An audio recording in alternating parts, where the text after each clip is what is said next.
श्री स्वामी समर्थ. मी योगिता स्वागत करते तुमचं माझ्या चॅनलवरती. आजचा दिवस तुम्हाला शुभ जावो, तुमच्या मनातील सर्व इच्छा पूर्ण हो, हीच स्वामीचरणी प्रार्थना. तर मार्गशीर्ष महिन्याचा पहिला गुरुवार झालेला आहे आणि जी उत्तर पूजा आहे ती कशी करतात तो व्हिडिओ मी तुमच्याशी शेअर करणार आहे. तर चला, उत्तर पूजा कशी केली जाते ते मी तुम्हाला दाखवते. चला.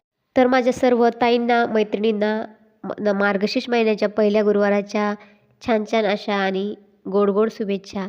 तर आपण कसं असतं ना, पूजा मांडतो, पण आता उत्तर पूजा कशी करायची हा मोठा प्रश्न पडतो. तर सकाळी सकाळी आपल्याला आहे ना दिवाबत्ती करून घ्यायची आहे आणि जो देवीचा फोटो आहे त्यालाही ओवाळून घ्यायचा आहे, हळदी कुंकू लावायचे आहे. मग आपल्याला उत्तर पूजेला सुरुवात करायची आहे. तर तुम्ही इथं इथं बघू शकता, मी दिवा वगैरे पेटवून घेतलेला आहे, अगरबत्ती आता मी ओवाळून घेत आहे. आणि जो प्रसाद आहे ना तुम्ही गाईला देऊ शकतात. आणि इथं फळं आहे ना, तुम्ही तुमच्याकडे जसे अवेलेबल असतील 4-5 प्रकारचे 5 ठेवू शकता. तर इथं बघत असाल मी दिवा लावून घेतलेला आहे, अगरबत्ती आता ठेवलेली आहे, जी आहे ती ओवाळून घेतलेली आहे. आणि इथं बघू शकता मी आता हळदी कुंकू लावून जी देवीचा फोटो आहे त्याला पूजा करून घ्यायचा आहे. आणि देवीची पूजा करून झाल्यानंतर जो आपला कलश आहे त्यालाही हळदी पूजा करून घ्यायची आहे. आणि दर्शन आपल्याला उत्तर घ्यायचं आहे. सुरुवात ही जे फळं आहे ना, हे आपल्याला घरातीलच सर्वांनी खायचे आहे प्रसाद म्हणून. आता 5 फळं असतील तर 5 ठेवू शकता आपल्याला, किंवा जसे तुमच्याकडे अवेलेबल असेल तसे तुम्ही ठेवू शकता. फळं जे आहे ना, तर आता तुम्ही इथं बघत असाल तर आपलं गणपती बाप्पा जे आहे ते आपल्या जिथं त्यांचं स्थान आहे देवाऱ्यामध्ये तिथं ठेवायचे आहे. आता मी लक्ष्मीचे आपले चांदीची मूर्त होती ती आता ठेवणार आहे. आणि आता दिवा जो आहे तो साईडला ठेवायचा आहे. आणि हे जे पुस्तक आहे ना देवीचं कथेचं, तर ते आपल्याला आता पुढच्या गुरुवारी लागणार आहे. ते आपल्याला व्यवस्थित ठेवायचं आहे. आणि जो हा श्रीफळ आहे तेही आपल्याला पूजेला लागणार आहे. आणि आंब्याची पानं मात्र तशी ठेवायची नाही. फुलं आणि आंब्याची पानं जे आहे ते आपल्याला जे वाहतं पाणी असेल त्यामध्ये टाकायचे आहे, किंवा एखादा जो घराजवळ असतो मला एखादा गड्डा असेल तिथे गड्डा करून तुम्ही झाडं वगैरे त्यावरती लावू शकता. आणि हे जे फुलं मात्र जे पायाखाली तुडवतील अशा ठिकाणी तुम्ही अजिबात टाकायचे नाही. ही व्यवस्थित असं फुलं ना, मी जे वाहतं पाणी आहे श्रीफळही आपल्याला टाकणार आहे, किंवा आपल्या शेतामध्ये गुरुवारी जे आपलं खत आहे ते एका साईडला टाकलं तरी चालेल. पण पायाखाली पानं आणि फुलं आपल्याला वाहत्या टाकायचं नाही. तर हे जे तांदूळ आहे तेही आपल्याला कामी येणार आपल्याला झाडांना टाकायचं पूजेला. तर अशा प्रकारे माझी टाकलेलं आहे उत्तर पूजा जे काही झालेली आहे ते काढून घ्यायचं आहे. फोटोही आपला जो आहे जिथल्या तिथं ठेवायचा आहे. आता हे पाणी आपल्याला कलशातलं जे आपले झाडं आहेत त्यांना टाकायचं आहे. आणि ही जी फुलं वगैरे आहे तेही आपल्याला आता पानं एका साईडला ठेवायचे आहे. आणि हे तांदूळही आपल्याला आहे ना पुढच्या पूजेला म्हणजेच पुढच्या गुरुवारी कामं येणार आहे. तर हेही व्यवस्थित असे आपल्याला ठेवून द्यायचे आहे. तर अशा प्रकारे मी जी उत्तर पूजा आहे ती करते. तर तुम्ही कसे करतात ते कमेंट करून मला नक्की सांगा. आणि हा पीस वगैरेही आपल्याला व्यवस्थित असा ठेवून द्यायचा आहे. आणि जी रांगोळी आहे तीही आपल्याला तिथली व्यवस्थित अशी उचलून घ्यायची आहे आणि वाहत्या पाण्यामध्येच टाकायची आहे. तर अशा प्रकारे माझी उत्तर पूजा झालेली आहे. तर उत्तर पूजा झाल्यानंतर आता मी ब्लाऊज शिवायला चालू केलेला आहे. तर मी तुम्हाला थोडीशी माहिती देते ती तुम्ही बघा. तुम्हाला अशा प्रकारचं जे काही असेल टेस्टर असेल किंवा काही दामन वगैरे असेल तर ते चालेल. तर आता मी ना याने ना बॉबिन भरून घेते. तर आता इथं मी मोटरवरती जोडलेला आहे मशीन, आणि हा दोरा आहे या ब्लाऊजचा.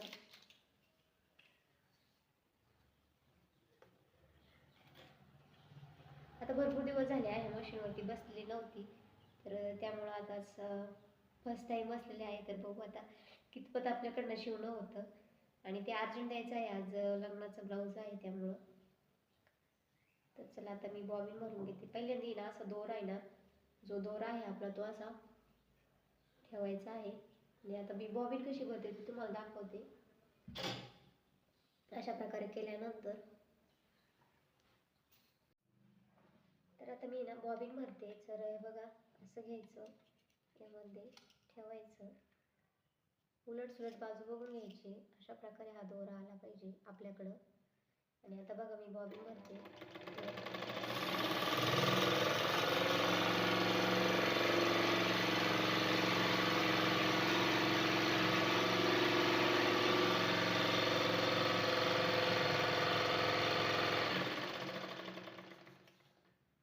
दिसत असेल तुम्हाला, छान अशी बॉबिन भरली जाते. दोरा आपल्याकडे ठेवायचा आहे आणि छान बॉबिन भरली जाते.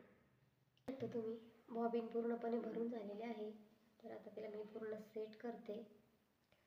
आणि अशा प्रकारे यामध्ये ठेवायची आहे. आणि तर आता मी बसून घेते. बसवल्यानंतर तर आता आहे ना, हे जे फर्स्ट साईडचं हे तुम्हाला दिसत असेल ना, यामधून आपल्याला दोरा ओढून घ्यायचा आहे अशा प्रकारे. आणि इथून पण ओढून घ्यायचं आहे. ओढल्यानंतर बघू शकता तुम्ही, आपण असा असा आणि असा दोरा घेतलेला आहे. तुम्हाला जवळून दाखवते मी. बघा, तुम्हाला फर्स्ट कॅमेरा आहे तर दिसतच असेल. असा दोरा घेतल्यानंतर इथून घ्यायचा आहे यामधून आणि छान असा याच्यातून ओढून घ्यायचा आहे.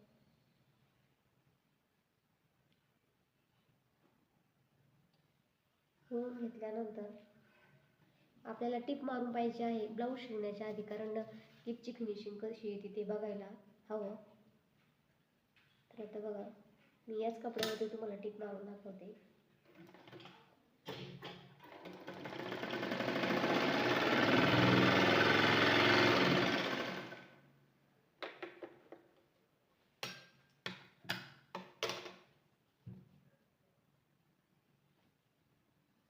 हे बघा, आता भरपूर दिवसाची मशीन बंद आहे त्यामुळे थोडीशी जाळी येत आहे. तर आता मी त्याला ती सेटिंग करून घेते. इथं जो आहे तो नट थोडासा फिट्ट करायचा आहे. तर मी आता तुम्हाला बॉबिन कशी भरायची आणि जी जाळी येत असेल तर कशी मशीन सेट करायची ती थोडीशी माहिती सांगितलेली आहे. तुम्हाला जर अजून माहिती सांगेल असेल तर मी स्पेशली त्यासाठी व्हिडिओ बनवेल. पण आता ब्लॉगिंगमध्ये सांगायचं म्हटल्यावरती शक्य होत नाही. तर इथे ना मला लग्नाचं म्हणजे ब्लाऊज द्यायचं होतं, अर्जंट होतं. पण मळ्यातले काही कामं चालू होते त्याच्यामुळं माझं जमले नाही. पण आज मी सकाळी सकाळी ना सर्व कामं राहून दिले आणि पहिले जे ब्लाऊजचं काम आहे ते हातात घेतलं होतं. तर आता इथे ना गोलगळ्याचंच ब्लाऊज होतं, लेस वगैरे लावायची होती, अस्तरचं ब्लाऊज होतं. तर आता मी सकाळी सकाळीचंच जे ब्लाऊज आहे ते स्टिच करायला बसले होते. तर आता आहे ना, खरंच कोणतीही गोष्ट आपण आहे ना शिकलेलो असलो ना तर वाया जात नाही ती. किंवा जर तुम्हाला सायकल येत असेल आणि तुम्ही कितीक वर्षानंतर त्या सायकलवरती बसा, ती सायकल तुम्हाला येईलच. थोडंसं अवघडल्यासारखं होईल पण येईलच. जशी जर ही एक कला आहे, ती कला आहे ना आपली जर आत्मसात केली ना तर कधीही उपयोगी येते. आणि खरंच मी तर म्हणते, माणसाने आयुष्यभर म्हणजे जोपर्यंत आपण आपल्या हातात हात आणि पायात पाय गुंतत नाही तोपर्यंत प्रत्येक गोष्ट शिकलीच पाहिजे आणि शिकतच राहिली पाहिजे. कधीच कोणतीच गोष्टीला वयाची मर्यादा नसते की आता या वयात मी हे शिकू का, ते या वयात मी हे करू का. तर तसं काही नसतात. आणि आमच्या गावाकडं कसं असतं माहिती आहे का, आता मुलं मोठे झाले कर त्या बाईला सगळे बंधनं असतात आता. तर चला, इथे ना थोडीशी जाळी येत होती. तर जाळी जर येत असेल ना तर बॉबिनमध्ये ना थोडासा जर कपडा अडकलेला असेल ना तर तो काढून बघायचा आहे. किंवा आहे ना हीवरती जी बॉबिन आहे तिथेही जोवर तर तुम्हाला हा नट दिसतोय ना, इथं आपण जो दोरा ओवतो तिथं जर दोरा अटकलेला असेल ना तरी मशीन जाळी पकडते. वरतून जर जाळी पकडत असेल तर वरती काहीतरी बघा तुम्ही, आता इथं मी दोरा काढलेला आहे आणि जर खाली बॉबिनपाशी जर जाळी येत असेल तर खाली दोरा अटकलेला असला तरच जाळी येते. तर आता मी बघू शकता तुम्ही, हा जो नट आहे तो खोलून घेतला आणि मग पुन्हा तो सेटिंग करून जसला तसं सेट करून घ्यायचा आहे आणि मग आपली मशीन चालते. तर तुम्हाला मी म्हणत होते की आमच्याकडं गावाकडं बाईला बंधनं असतात. मुलं मोठी झाले का आमच्या गावाकडं असं असतं, तिने फक्त चूल आणि मुलंच बघावं आणि बाकीच्या कोणत्याही क्षेत्रात जास्त ढवळाढवळ करू नये. तर पण मी या मताची आहे की आयुष्यभर माणसाने शिकतच राहिलं पाहिजे. आणि उलट मुलं मोठी झाल्यावर तर अजून शिकायला वेळ भेटतो, कारण ज्याचे त्याचे उडते पखं झालेले असतात त्यांना त्यांची कर्तव्याची जाण असते.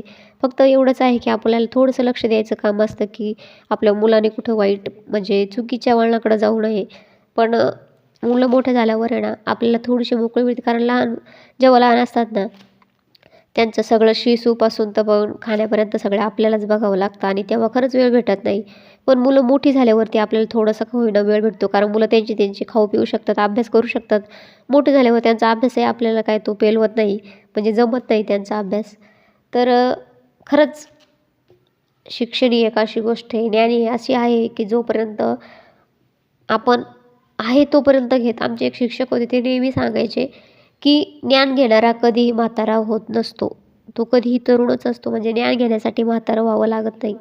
तर त्याला ज्ञान घेणारा मनुष्य हा चिरतरुण असतो. म्हणजे त्याला एक वेड असतं ध्येयवेडा म्हणतो त्याला, की त्याला प्रत्येक गोष्ट शिकायची आवड असते ना. आणि खरंच मी तर म्हणते माणसात पाहिजेच. वयाचं किंवा कशाचंच जी चांगली गोष्ट आहे ना ती शिकण्यासाठी बंधन एक तर लादूनच घेऊ नये किंवा कोणी लादलेही म्हणजे समोरच्यावर लादू पण नाही. तर चला आता ना मी हळूहळू हे ब्लाऊज पूर्ण करून घेते, कारण कस्टमर येईल आणि मी पूर्ण शूट करत बसले तर मग होणार नाही. तर इथे ना आता भरपूर दिवस झाले होते, त्यामुळे ना मशीनला जाळी येत होती. आणि असं नाही की जाळी येते मग आता शिवायचंच नाही, माझंही असंच असतं. मी खूप प्रयत्न करीत असते. शेवट जर नाहीच जमलं तर मग त्याला रिपेरिंगवाल्याकडे घेऊन जायचं असतं. तर आता इथे मी ना पाठीमागचा आधी भाग तयार करून घेते, मग समोरील करते. तर आता मी पूर्ण ब्लाऊज काय तुम्हाला दाखवणार नाही आहे. जेवढं जमेल तेवढं दाखवेल आणि मग डायरेक्ट पूर्ण झाल्यावरतीच दाखवेल. तर कारण मी भरपूर व्हिडिओ शूट करायचं म्हटलं ना भरपूर वेळ लागतो. आणि काही जणांना असं वाटतं की व्हिडिओ करणं म्हणजे वेडेपणा आहे, पण त्यामागची कष्ट आणि मेहनत खूप असते. ही जेव्हा तुम्ही करून बघा आणि कॅमेरासमोर धरून बघा तेव्हा कळेल. आणि खरंच कमेंट करत जा. कमेंट केलं तर छान वाटतं आणि व्हिडिओ बनवायला प्रोत्साहन येतं, की आपल्या पासून कोणाला तर काहीतरी शिकायला भेटतं आहे. आणि आमच्याही विचारात सुधारणा होते आणि तुमच्याकडून भरपूर काही शिकायला भेटतं. तर असंच प्रेम आणि आशीर्वाद माझ्या पाठीशी राहिला तर लवकरात लवकर मीही काहीतरी करून दाखवेल अशी माझी ईश्वराकडे मागणी आहे. बाकी प्रयत्न करणं माझ्या हातात, सपोर्ट करणं तुमच्या हातात. तर चला आता मी पटपट असे हे ब्लाऊज आहे ना ते टिच करून घेते आणि त्याचा फायनल लूक तुम्हाला दाखवते.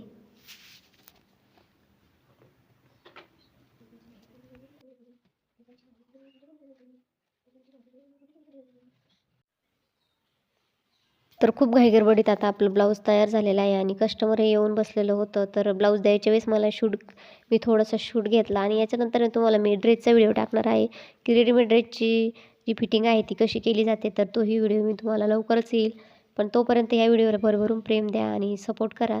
तर चला आज मळ्यात जायचं आहे आपल्याला. आता मी मळ्यातील व्हिडिओ तुम्हाला शेअर करते. तर आता ना मळ्यात आलेले आहे आणि मिरच्याचा वाफा खुरपायचा होता. तर आता खुरपून झालेला आहे आणि बघू शकते बघा एवढं गवत निघालेलं आहे. आता काही निघलं गाईला आणि एवढं वाफा निघलेला आहे. इतकं गवत होतं त्यामध्ये. तर आता एवढं राहिलेलं आहे. तर आता मी एवढं निंदून घेते. बघू शकता तुम्ही खूप गवत आहे त्यामध्ये.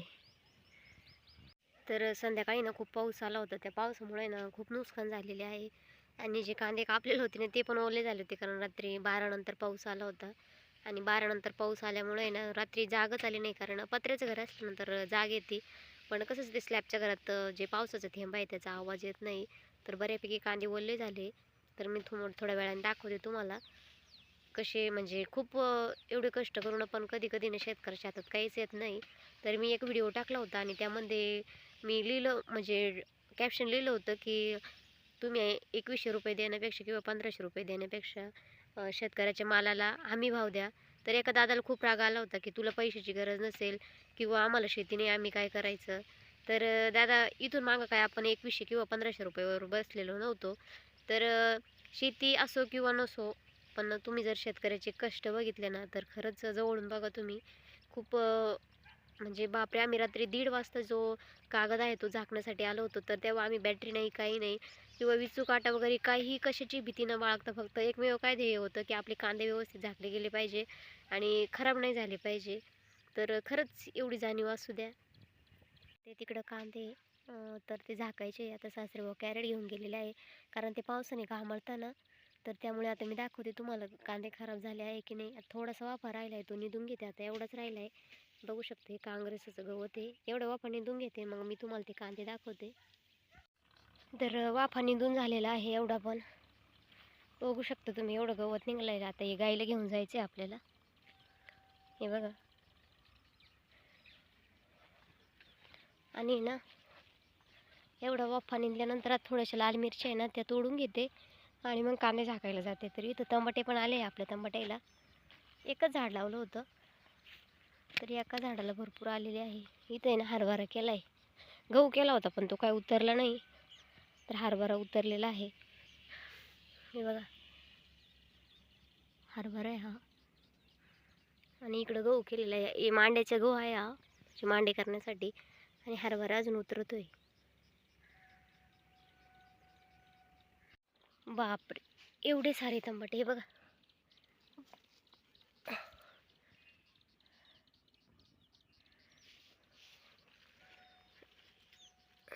खूप टमाटे आले आता ह्याला.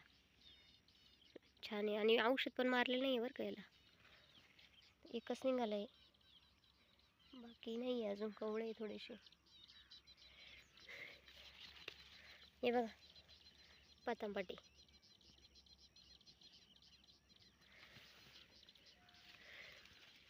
ओ बापरे बापरे, हे बघा.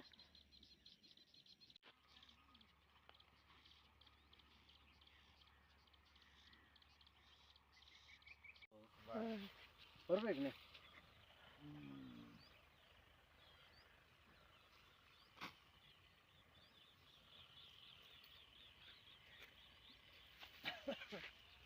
कांदे खराब नाही होणार ना हो? ते आता आहे ना पाणी भरायचं काम. बापरे, काही काही बाकी किती मोठे झाले. पाणी फक्त ते जर मागितले वरती ते पाठ जाणं. तर चला आता आम्ही घरी निघालेलो आहोत आणि आजचा व्हिडिओ इथंच संपवते. व्हिडिओ आवडल्यास लाईक शेअर सबस्क्राईब करायला विसरू नका. व्हिडिओ बघितल्याबद्दल धन्यवाद. जय जिजाऊ, जय शिवराय, वंदे मातरम. थँक्यू.